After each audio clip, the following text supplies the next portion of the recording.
Hello everyone, kitchen for অলে আপনাদের সবাইকে স্বাগত। আজকে আমি আপনাদের জন্য নিয়ে চলে এলাম ইলিশ মাছের তেল ঝোলের রেসিপি। ইলিশ মাছ তো আপনারা বিভিন্ন ভাবে রান্না করেছেন, কিন্তু একদম হালকা কম মশলায় মাত্র কয়েক মিনিটেই তৈরি করতে পারেন এই ইলিশ মাছের তেল ঝোল। খেতে কিন্তু ভীষণ টেস্টি হয়। চটপট দেখে নিন রেসিপি। প্রথমেই আমি ডিম আলা ইলিশ মাছ নিয়ে নিয়েছি বেশ বড় বড় পিসের। এবারে আমি নুন আর হলুদ, হাফ চামচ নুন, হাফ চামচ হলুদ গুঁড়ো দিয়ে খুব ভালো করে মাছগুলো মেখে নেব। বাঙালি বলতেই ইলিশ মাছ, আর ইলিশ মাছে যদি ডিম থাকে তাহলে তো বাঙালির ভীষণ প্রিয়। আর এই মাছের হালকা তেল ঝোলটাও খেতে কিন্তু ভীষণ টেস্টি। হালকা মশলায় টেস্টি ইলিশ মাছের তেল ঝোল। এবার মাছগুলো খুব ভালোভাবে নুন হলুদ মেখে নিলাম। এবার সর্ষের তেলে মাছগুলোকে ভেজে নিতে হবে, একদমই কিন্তু সাদা তেল দেব না। ইলিশ মাছগুলো খুব হালকা ভাজবো, একদমই বেশি ভাজলে চলবে না। এই তেল ঝোলের জন্য ইলিশ মাছটা অনেকে কাঁচাই করে, একটু আমি ভেজে নিচ্ছি। হালকা একটু দুপিট একটু লালচে হালকা করে ভেজে মাছগুলোকে তুলে নেব। ব্যাস, প্রত্যেকটি মাছ আমি হালকা ভেজে তুলে নিলাম। এবারে এই রান্নার জন্য আমি একটি মশলা তৈরি করে নেব। তার জন্য একটি বাটিতে নিয়ে নিতে হবে কালো জিরে আর জিরে 2 চামচ বাটা। তাতে নিয়ে নিচ্ছি 2 চামচ লঙ্কা বাটা, হাফ চামচ হলুদ গুঁড়ো, স্বাদ মতো নুন দিয়ে খুব ভালো করে একটি মিশ্রণ তৈরি করে নিতে হবে। এই রান্নার জন্য কিন্তু একদমই বেশি মশলার দরকার নেই, তাহলে ইলিশ মাছের টেস্টটাই নষ্ট হয়ে যায়।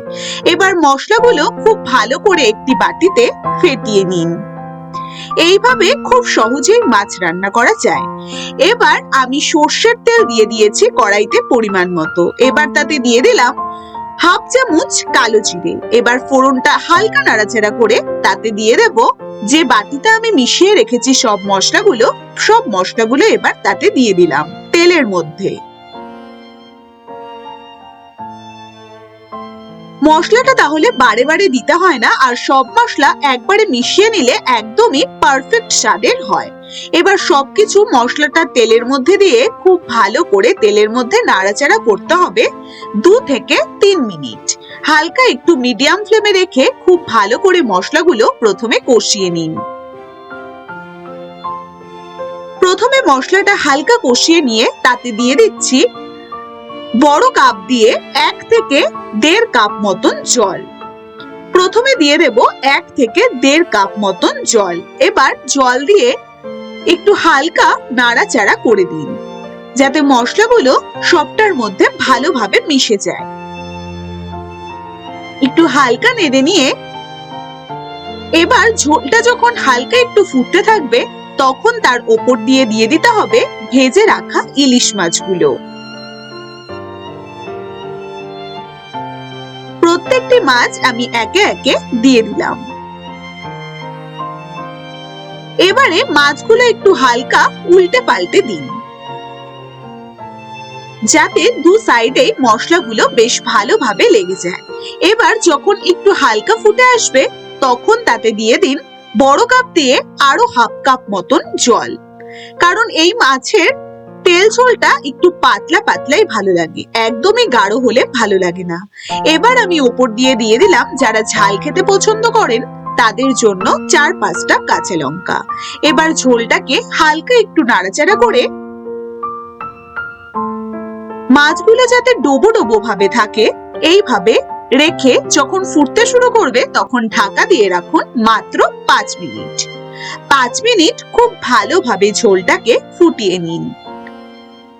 5 মিনিট বাদে একদম কিন্তু ঝোল ফুটে এসেছে। একদমই রেডি আমাদের ইলিশ মাছের তেল ঝোল। একদম সহজ পদ্ধতিতে এই ইলিশ মাছের কাপা কাপা প্লেন পাতলা তেল ঝোল একবার বানিয়েই দেখবেন। ভীষণ টেস্টি লাগে এই ইলিশ মাছের তেল ঝোল। মাত্র 10 মিনিটে আপনারা এই রান্নাটা বানাতে পারেন। তাহলে বন্ধুরা, ইলিশ মাছ তো সকলেরই ভীষণ প্রিয়, আর আপনারা যদি ইলিশ মাছ একবার এই স্টাইলে বানান তাহলে বারে বারে খেতে চাইবেন। ভীষণ টেস্টি হয় এইভাবে ইলিশ মাছ।